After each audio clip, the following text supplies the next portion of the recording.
Hmm. Salut à tous, j'espère que vous allez tous très bien. Je sais qu'on a tous en tête, on est pressé, on a tous déjà envie d'être mardi, limite ce dimanche et ce lundi ne servent à rien du tout, à part peut-être vous faire une vidéo.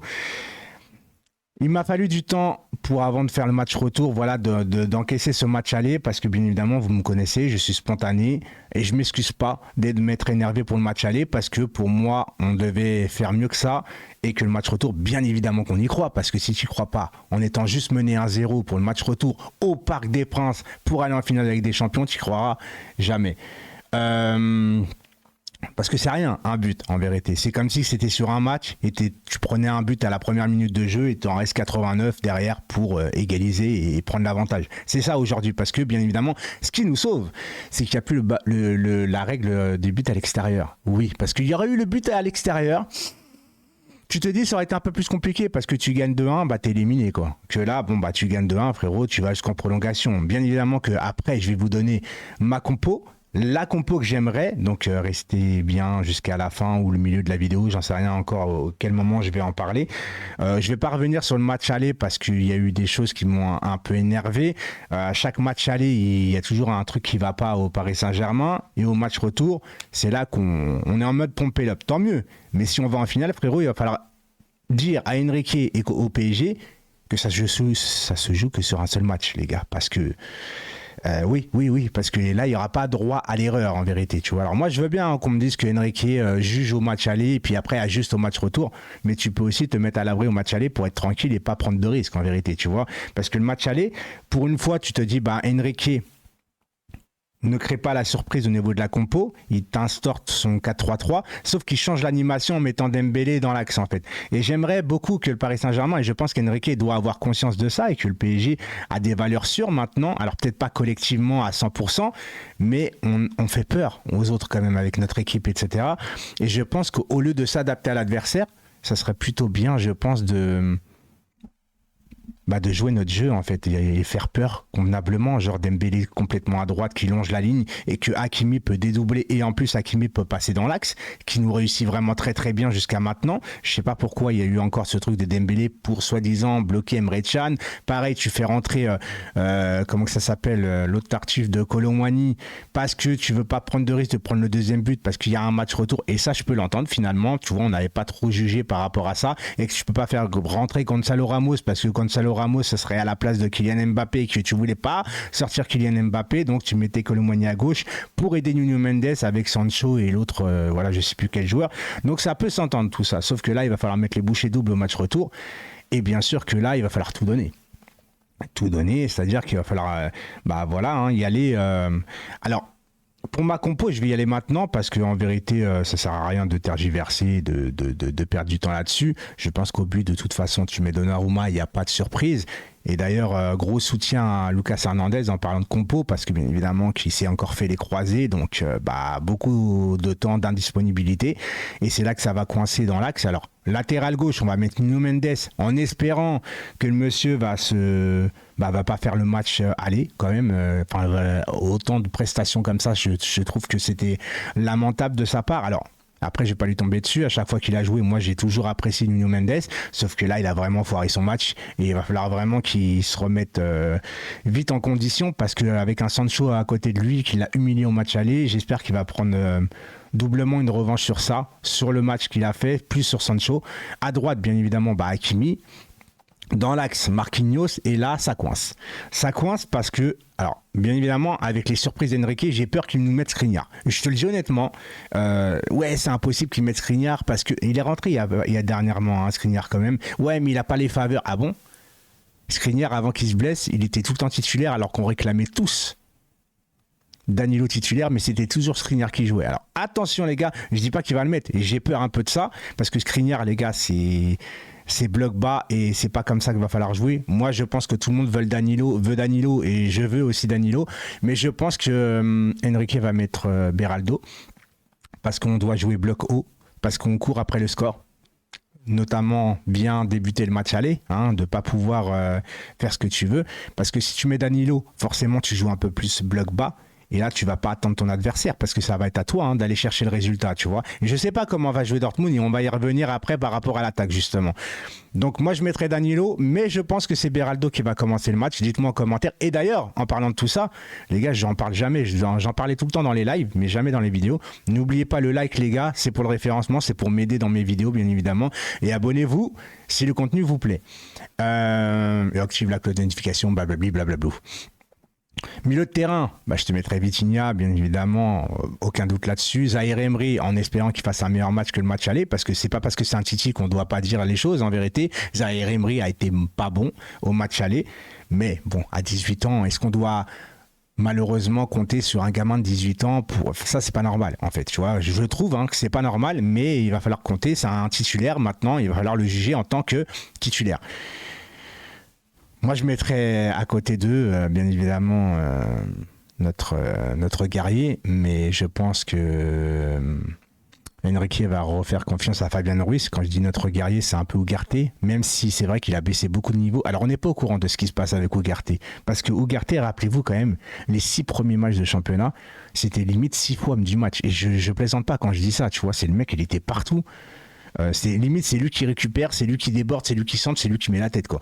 Ugarte au début de saison, c'était incroyable, les gars. Et puis d'un coup, baisse de régime, baisse de niveau, plus rien. T'as l'impression que c'est limite, il a un frère jumeau et qu'il est venu et lui, il est parti en vacances. C'est incroyable, ce baisse de niveau, baisse de régime, tout. Donc on ne connaît pas tout. Est-ce que Fabian Ruiz, il joue parce qu'il a quand même les faveurs, parce qu'il est espagnol? J'espère que c'est pas ça quand même, tu vois, parce qu'on connaît beaucoup d'entraîneurs, parce que c'est la même nationalité, des fois il y a la faveur comme ça, la préférence, c'est comme ça, Moi j'ai connu beaucoup d'entraîneurs, pas qu'au PSG, qui opéraient de la même façon.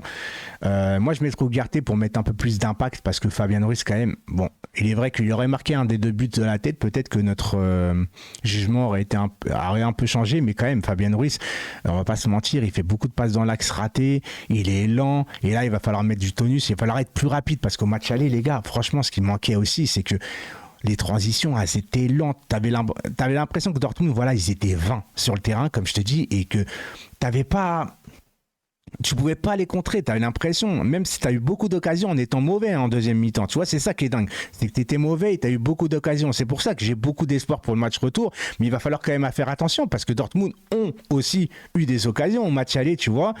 Et donc, il va falloir vraiment faire attention à ça.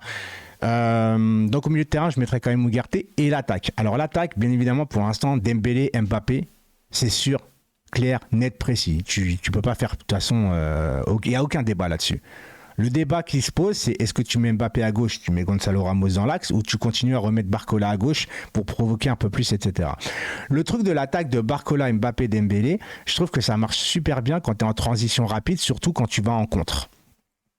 Le problème qui se pose, c'est que comme Dortmund arrive au parc, il mène d'un but. Alors comment va jouer Dortmund? Alors je me dis, est-ce que Dortmund va jouer acculé derrière? Si tu tombes sur un Dortmund qui est acculé derrière, je pense que Gonzalo Ramos serait très très bien, parce que forcément il va falloir mettre la balle dans le paquet, vu que ça va être une défense basse, donc il va falloir apporter de la présence, en fait, tu vois, de la présence dans l'axe, etc.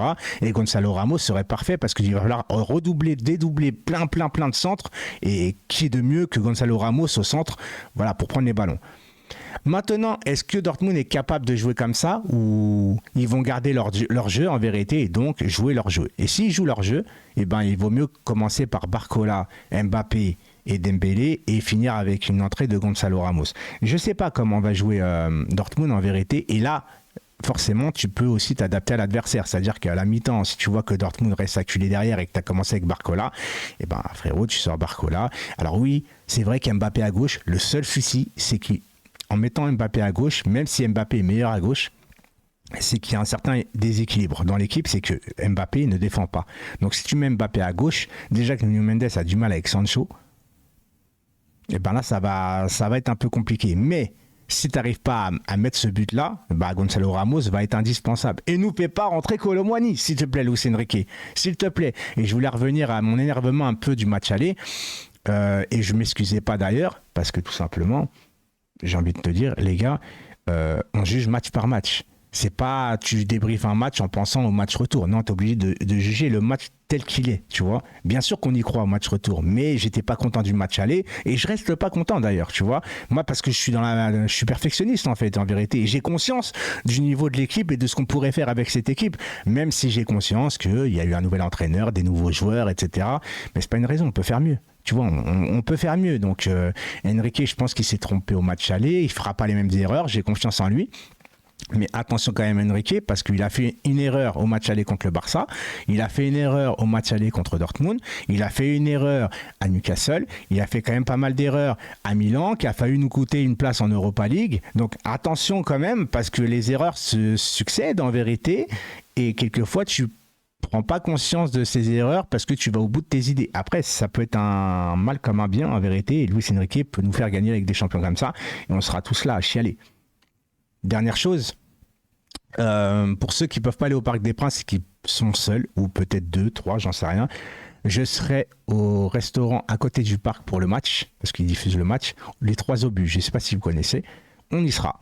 Donc ceux qui veulent venir, c'est avec plaisir en vérité, pour rejoindre un peu la communauté parisienne, faire la fête sur place et tout ça, parce qu'on sera vraiment juste à côté du parc justement, et après le match, être dans les rues, être un peu festif, si on va en finale bien évidemment, parce que moi après je vais en soirée, qui est pas très loin d'ailleurs, voilà, pour le fêter ou pour oublier, hein. Quoi qu'il arrive, de toute façon, tout est bon à prendre pour aller en soirée.